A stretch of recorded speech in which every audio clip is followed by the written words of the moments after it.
Hey guys, what's up? It's JaredCuber and welcome back to Cubed for the month of April. So just like last month, this video is a little bit late. Actually, my finals week was this past week, so I've had a bunch of final projects for school that I was finishing up. But I actually just finished school for this semester yesterday, which means I've got a lot more time to make some videos now. I do have a summer class starting in a few weeks. Hopefully that won't take up too much of my time because I still want to be able to post a lot throughout the summer, and of course at nationals in a couple months. But yeah, let's just go ahead and get started with this month's Average of 12 / Q&A. I'm going to be using the Yushin Little Magic M from Cubicle Labs. This cube actually has serious potential to become my main. This is a really good cube, and I actually like it so much more than I thought I would. I'm going to be doing a full review on it, so definitely be sure to look out for that. Anyways, let's go ahead and get started. So the first question comes from Tutel. Do you know two-sided PLL recognition? Do you plan on learning it? Is it worth learning it? So I know it for like some cases, I guess, like from some angles. I don't really know that much of it really. So basically what two-sided PLL recognition is, if you guys don't know, it's pretty straightforward. Just from any angle, any PLL, you can recognize it just by looking at two sides. I think it would be really useful to learn, but it seems kind of challenging and complicated, so I don't know. I would assume it's probably worth it if you really want to cut down on your transition between OLL and PLL, but yeah, I don't really know because I don't know it. Aaron Wang, the old standard size for cubes was 57 millimeters, then it was 56, and now it's turning to 55.5. Do you think cubes will keep getting smaller, and if so, when will it stop? So it's hard to say. I don't think cubes will get much smaller than this. It's hard to say though. I could maybe see cubes going down a couple more millimeters, honestly. It kind of takes a while for those transitions to happen and for everybody to get used to it. We're very firmly out of that transition now, but I do remember when it was transitioning from 57 down to 55.5 and 56 is like a standard.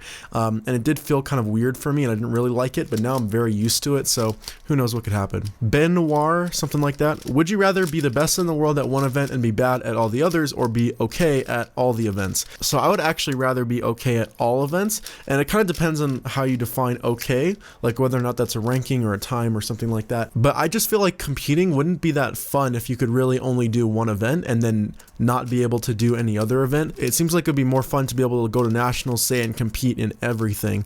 Even if you weren't that great at it, you know, you would just be able to do it and like easily make cutoffs, I guess. Maybe that's the definition of okay, but yeah, I feel like that would be more fun for me. Rock the Cuber, which angstrom cube do you prefer now when they've all been broken in? So definitely the Valk M. That one is my favorite. The GTS2 is a little bit, it's not really smooth enough for my liking, honestly, and it's a bit too fast. And then the Air SM is a little too slow, but the Valk M is really great. That one is pretty much perfect for me. I really like it a lot. Zach Cubing, what would you think if GAN made a 4x4? So I'm answering this because they actually just did announce that they're coming out with a 4x4. I'm not actually too excited for it. I've heard a lot of bad things about it. Generally, the people that have tried it so far have not really liked it, and it's honestly not that surprising to me, which I know sounds bad to say, but it was always hard for me to conceptualize what a GAN 4x4 would be like, just because their 3x3s have such a unique feeling that I don't think would carry over to a 4x4 all that well. And just the fact that they're not using screws, I don't know, it's going to be interesting to see how they pull off using the GES mechanism in a 4x4, you know. I don't know. I'm still interested to try it out, but I'm not really that excited for it. SV Cubing, what was the most awkward cubing conversation with a non-cuber that you had? I guess generally the most awkward ones are people that just don't seem to understand like anything, no matter how many times you tell them. So, you know, when people think that, or they insist that it's like a magic trick or like some kind of trick that you just have to learn, and that it's either impossible, some people think it's impossible, that or they think that it is just one algorithm that you learn and then you can just do it every single time and it's like super easy, which both of those are very wrong. So that can be kind of hard and awkward to explain to people, because people basically either think that I'm a super genius or that it's just like a lame party trick, you know. ATL Cuber, what old 3x3 do you think could still hold up as a good cube today? So it depends on what you consider an old cube. I think some of the Diane cubes still are definitely good. I think the Guhong V2 is still one of my favorites. I always liked it more than the Zhanchi, as well as like Moyu cubes maybe, because that was like one of the first modern brands that's still around and active today. A lot of their older cubes still hold up, like the Wei Long and the Hua Long, the Ao Long, stuff like that. Those are all really good. Yeah, there's just a lot of really good 3x3s that are still very, very usable even now. Anyways, those are all the questions I could answer today. If you had a question that didn't get answered or a new question, you can leave in the comments down below. So that was an 1181 average of 12, pretty great for me. This is just an all-around really fantastic cube, I think, and I definitely will be talking more about it in my review. Anyways, let's go ahead and get on to this month's challenge. So this month's challenge comes from Cubing Outlet, and he challenged me to do a 2x2 through 7x7 relay, which I don't think I've done for a challenge before. Now that I've got all these cubes here, I just realized that this 4x4 is the only one that's not stickerless, and I really wish I had a decent stickerless 4x4 to use here.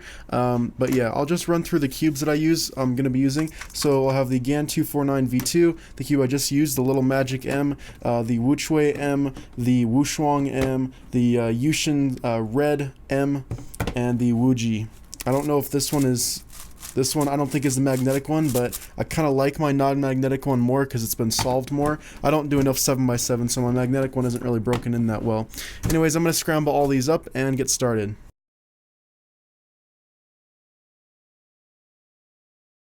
Alright, so I've got all the cubes scrambled up over here to the right, so I'm actually just going to go ahead and start with 2x2 and then work my way down through 7x7. So let's go ahead and get started here. We'll inspect 2x2 real fast. We'll take a quick look at 3x3. Okay. And here we go.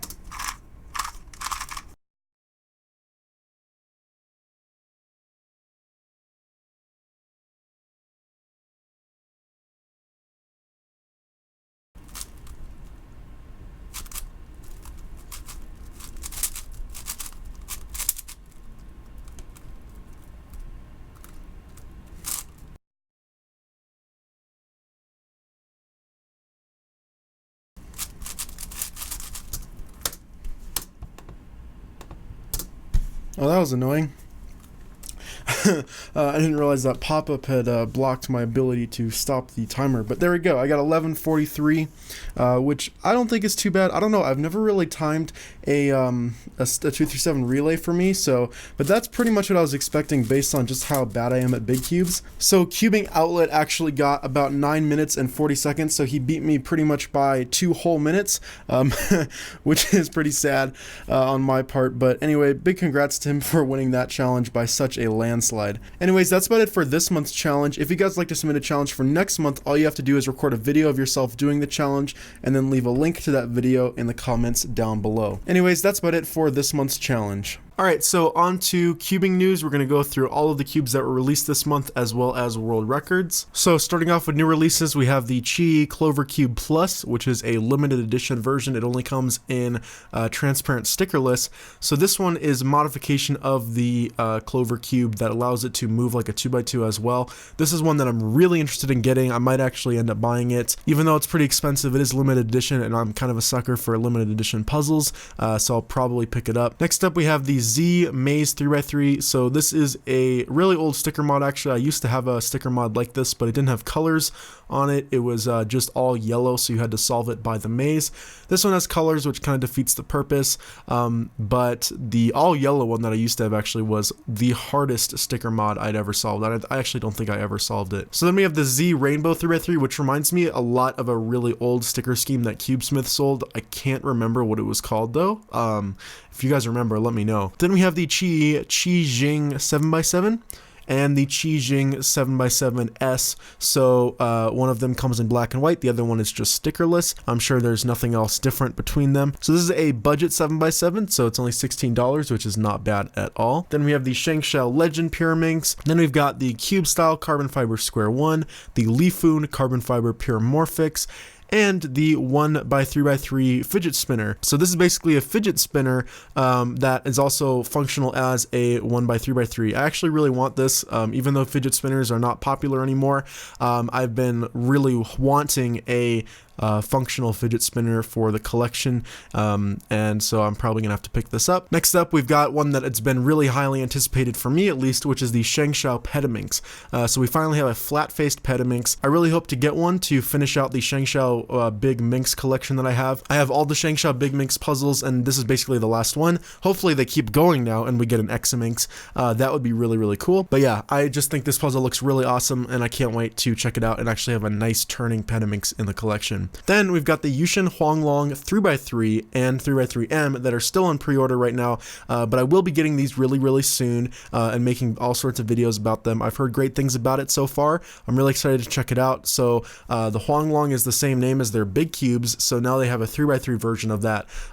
So yeah, I'm really excited to see what it's like. So then we've got the Moyu Aoshi GTS 6x6, so the newest 6x6 from Moyu. I'm really excited to check this one out as well. I haven't really kept up with 6x6s that much, but I will be getting this one. I also know there's a new 5x5 coming out soon from Moyu as well, which I'm excited for too. So then we've got some new puzzles from Very Puzzle. So we have the Hato puzzle and the Hato V2. So it looks like this is like a 2x2 with another 2x2 inside of it.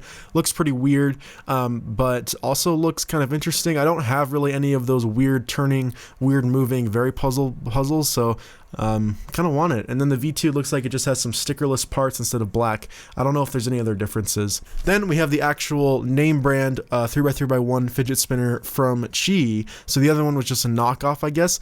This one is the actual Chi one, which I would recommend more for sure. And then we have the MFJS Carbon Fiber Fisher Mirror Cube. So this is another Mofang Jiaoshi release. They're definitely branching out into a lot more non-WCA stuff. Then we have the Z Cloud Pyraminx, and then the Very Puzzle 7-star UFO. So this is exactly what I was talking about. Another weird looking Very Puzzle. It looks like this one has like a whole bunch of little mini 2x2s like kind of all surrounding it, and then I think they might be able to swap places, so all the cubes can kind of swap pieces with each other, which is a very cool idea. Then we have the MF8 Unicorn Cube, which basically looks like a 3x3 with then 4 rotatable corners, so I can't imagine this cube would be all that difficult. Then we have the Mofang Jiaoshi Carbon Fiber Windmill Mirror Cube, and then finally we have the Fangshi Lim Cube 2x2 Frame Pyraminx. So this one's definitely not a normal Pyraminx, it just has a Pyraminx shape, but this design is really cool looking. I've seen this a lot in 3D printed puzzles, and it's really cool to see that a mass-produced puzzle now has this kind of look.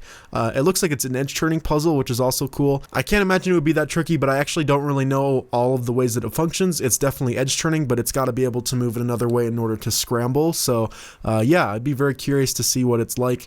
So I'd love to check it out. Anyways, that's about it for new releases. So let's go ahead and get on to world records now. All right, so on to world records. We're going to start off with Square One single broken by this guy from Denmark. I don't think I'm going to try and go for his name, but he got a 5.66 single, which is super awesome. Definitely reminds me of that really old 3x3 record that Felix had. Then we've got 3x3 with feet, average, broken by Tommy Cherry with a 26.13. So then it looks like in the same competition, on the same day, later in the day, Daniel Rose Levine got a 23.69 average. So like almost 3 seconds faster than the previous one, which is pretty incredible. Then we've got 7x7 average and single broken in the same mean by Max Park. So he got a 204 average and a 159.89 single. So just barely beating Kevin's record, which is pretty incredible. Then 5x5 single broken by Felix Zemdegs with a 37.93. That record just keeps getting lower and lower. I still remember when sub 1 seemed impossible, so a 37 is unbelievable. Then we've got 4x4 single and average broken by Sebastian Wire, which is really awesome to see him have the record again. He got a 22.27 average and an 18.84 single. Then we've got Pyraminx single broken by Dominic Gorny with a 1.19. And then 3x3 Fewest Moves single broken by this guy from China, whose name I'm also not going to try and pronounce, but he got a 19. Anyways, those are all of the world records for this month. Anyways, that's about it for cubing news this month. If you guys like to purchase any of the cubes I talked about in this video, the links will be down in the description. If you'd like to see the full world record videos, the links will be in the description for those as well. So that's about it for this month's episode of Cubed. If you guys like this video, make sure to hit that like button, turn on notifications, and subscribe if you haven't already. Thanks for watching, guys. Bye.